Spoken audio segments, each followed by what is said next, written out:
La caña cascada no la quebrará, el pábilo vacilante no lo apagará. Me saciaré como de injundia y de manteca.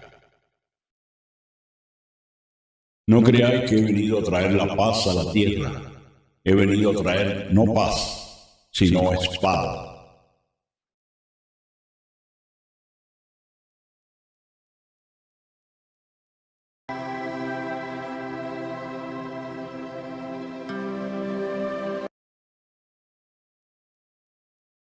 Hola amigo, seas bienvenido a mi canal La Palabra. Hoy vamos a comenzar un itinerario que nos va a llevar a conocer y comprender mejor el texto de la Biblia. Pasajes como este que has escuchado ahora son muy frecuentes en la Biblia y por supuesto que no son fáciles de interpretar porque pertenecen a una cultura muy diversa de la nuestra. Esto ciertamente convierte a la Biblia en un libro difícil, pero no imposible. Al ser esta una obra religiosa, nacida hace tantos siglos en otra lengua y cultura, vamos a necesitar algunos buenos criterios para poder sumergirnos en las profundidades de la palabra de Dios. Solo así podremos sacar a flote la mejor interpretación posible. La cuestión de cómo interpretar correctamente un texto bíblico es tan vieja como la misma Biblia. En el Nuevo Testamento, por ejemplo, en el libro de los Hechos de los Apóstoles, se nos cuenta que el eunuco de la reina de Etiopía preguntó al apóstol Felipe: te ruego que me digas, ¿de quién dice esto el profeta? ¿De sí mismo o de otro? Siempre fue necesario contar con la sabiduría de muchos creyentes para poder resolver algunas de las incógnitas de la Biblia. Puede decirse que Israel tuvo en los patriarcas y más tarde en los profetas a los primeros intérpretes de la palabra de Dios. Más tarde los rabinos y otros maestros espirituales comentaban los textos para beneficio del pueblo elegido. Los cristianos también hemos tenido muchos maestros de la fe que nos han interpretado los textos desde el mismo comienzo del cristianismo, entre ellos los apóstoles y sus primeros discípulos. Luego los padres de la Iglesia de los primeros siglos en sus comentarios a la Biblia tradujeron esas verdades de la fe al mundo griego y latino con un sistema de pensamiento distinto del hebreo. Ya en el siglo III se reunieron los primeros concilios ecuménicos que para corregir los errores que se iban produciendo en las interpretaciones, crearon los símbolos de la fe que todavía hoy recitamos. Esto propició la aparición de un corpus doctrinal de verdades de la fe que solemos llamar la tradición, a cuyo servicio permanente se encuentra el magisterio eclesiástico, que tiene la misión de custodiar y proponer la correcta interpretación del texto y sus significados. Es la razón por la que para la Iglesia católica las fuentes de la revelación sean la Sagrada Escritura y la Sagrada Tradición. La tradición no está por encima de la Biblia, sino que depende de ella, se nutre de ella, y la Biblia sin la tradición sería casi imposible entenderla, ya que ésta ha nacido en el contexto de una tradición oral que solo más tarde fue escrita, primero en el pueblo de Israel y luego en la Iglesia. Con el correr de los siglos, la teología se ha convertido en una ciencia con sus propios presupuestos, tareas y métodos de trabajo, a la que han contribuido muchas otras disciplinas científicas, como la filosofía, la filología, la arqueología, la sociología, etc. Sin el auxilio de estas otras ciencias, hoy sería muy difícil hacer una interpretación correcta de la Biblia. A ella debemos una mejor comprensión del texto. Así, la teología nos ayuda a comprender mejor la revelación divina contenida en la Biblia y la tradición, para beneficio de nuestra vivencia y celebración litúrgica de la fe cristiana. Si obviamos estas dos instancias interpretativas sobre las que pivota el sentido del texto sagrado en favor de una interpretación muy personal, probablemente erraríamos falseando con ello la buena noticia de la salvación. Esta es la razón por la que todos los cristianos debemos conocer cómo fue el proceso de gestación de esta gran biblioteca que es la Biblia. Hay muchas preguntas que podemos hacernos y podemos hacer al texto, por ejemplo, ¿cómo se realizó la transmisión oral antes de su escritura? ¿Quiénes fueron sus autores? ¿En qué época se escribieron? ¿Cuáles eran las circunstancias históricas, políticas, sociales y religiosas en la que sucedieron estos acontecimientos? ¿En qué lengua y en qué géneros literarios se expresaron? Etcétera. Podrían ser demasiadas preguntas, podrían multiplicarse mucho más. Pero créeme que en las respuestas que encuentres a ellas vas a tener las mejores pistas para comprender mejor esta obra que ha nacido en otra geografía, en otra cultura y en otro tiempo muy diverso del nuestro. La Biblia no cayó del cielo ya escrita y encuadernada. No la pusieron los ángeles en las manos de los patriarcas. Tampoco la encontramos escondida en una polvorienta caverna o la compramos en una librería de libros usados para hacerla nuestro manual de instrucciones del cristianismo. La Biblia la fueron escribiendo los primeros creyentes poco a poco, desde su experiencia de fe. Es obra de muchos autores y de muchas comunidades creyentes, en su mayoría anónimos, que fueron durante siglos inspirados en un proceso en que les tocó preservar estas historias para la salvación de la humanidad. Estos autores tampoco fueron meros instrumentos pasivos en las manos de un Dios caprichoso, sino que fueron verdaderos autores que escribieron como mejor pudieron algo que ellos mismos ni entendían muchas veces, y con la misión de legarlo a la siguiente generación de creyentes.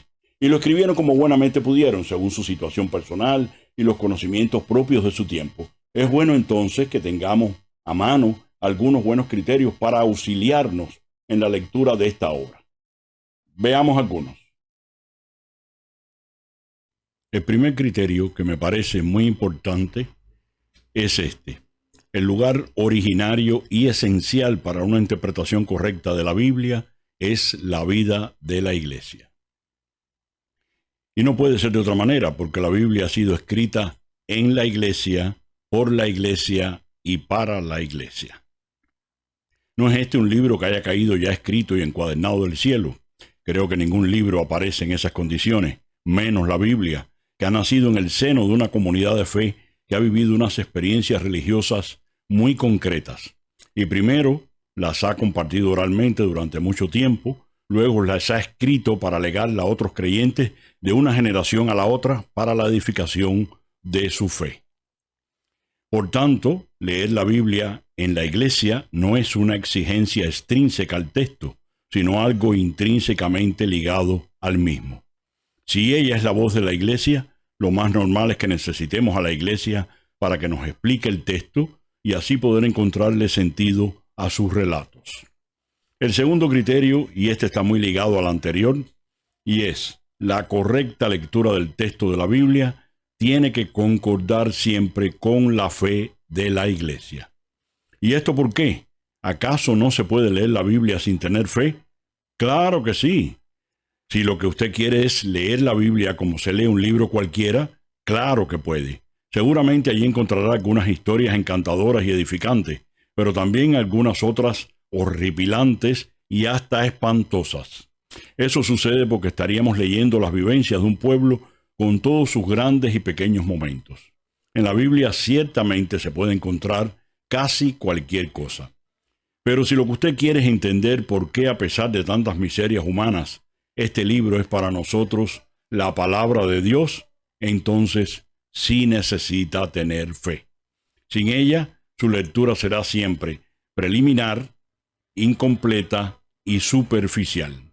La fe es la que ayuda a escuchar la palabra de Dios, aún en medio de todo lo que materialmente dice el texto.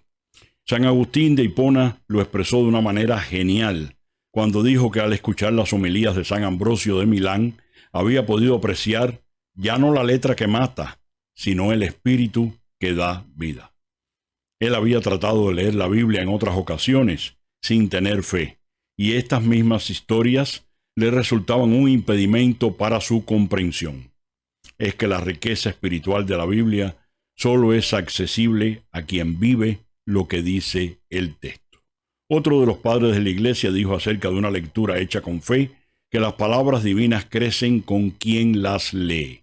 Obviamente lo que crece es la comprensión que vamos teniendo del texto y no el texto en sí mismo, que ha sido cerrado hace siglos ya por el canon.